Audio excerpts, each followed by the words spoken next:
बहुत छोटी छोटी ईंटों से बड़ी बड़ी इमारतें बनती हैं। ऐसे ही हमारे जीवन रूपी इमारत हमारे स्वभाव की बहुत छोटी छोटी छोटी छोटी बातों से निर्मित होती है। हमारे घर में कलह कलेश क्यों रहता है? सब जगह, सब घरों में। उसका कारण गहराई से कभी हम सोचें तो क्या है? हमारी वाणी, हमारी हठ। हमारे पिता कुछ कह रहे हैं, हम तो नहीं मानते। हमारी मां कुछ कह रही है, सही बात कह रही, हम तो नहीं मानते।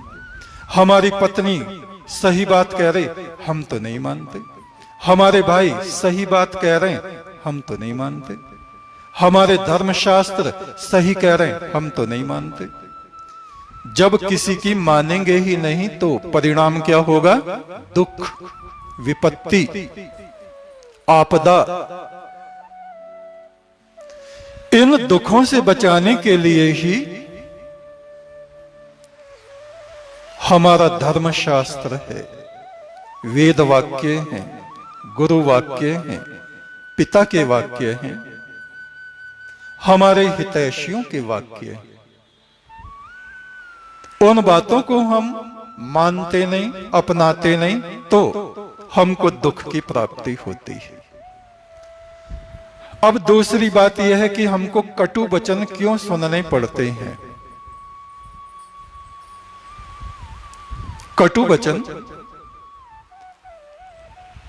लोहे का टुकड़ा अगर सहज से कट जाए उंगली से ऐसे, तो उस पे लोहे की आरी चलानी नहीं पड़ती। ऐसे ही हमारा स्वभाव, हमारा हृदय लोहे के तख्ते जैसा हो जाता है। हम बिना कड़वे वचन सुने, बिना कठोर वचन सुने बिना मानते ही नहीं।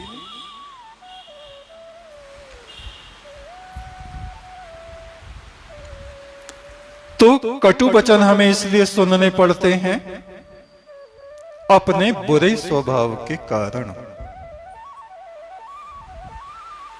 हमारा स्वभाव ऐसा बन जाता है, हमें पता ही नहीं चलता कि हम क्रोध कर रहे हैं, हम दूसरों का विरोध कर रहे हैं।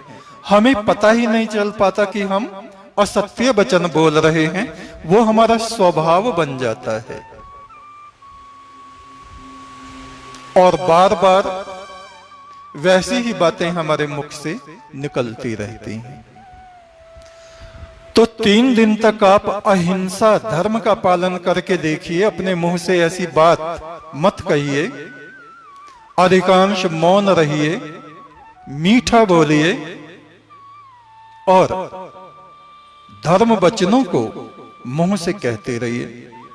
ये वाणी की साधना है। केवल 3 दिन करके देखे, 1 दिन करके देखे, सुबह से शाम तक आप बहुत एक अन्वेषण की दृष्टि से अपने भीतर पाएंगे कि अरे हम अपने को समझते क्या है और हैं कुछ भी नहीं। हम तो कहीं भी नहीं, कुछ भी नहीं, जरा से भी रोशनी हमारे व्यक्तित्व में नहीं। तो हमें दुख क्यों मिलते हैं? क्योंकि हमारा व्यवहार ही ऐसा होता है। पिता बार बार हमको कहते हैं ऐसा करो, ऐसा करो, ऐसा करो, हम नहीं कर पाते। हमारे मित्र बार बार हमें समझाते हैं, भाई तुम्हारी ये बात गलत है, गलत आदत है, छोड़ दो, छोड़ दो, छोड़ दो, छोड़ दो। हम छोड़ ही नहीं पाते। हम आत्मा में और ज्यादा कमजोर होते चले जाते हैं। कमजोर नहीं होना चाहिए। साधना, साधना का अर्थ क्या है? अपने व्यक्तित्व को, अपने व्यवहार को निखारना।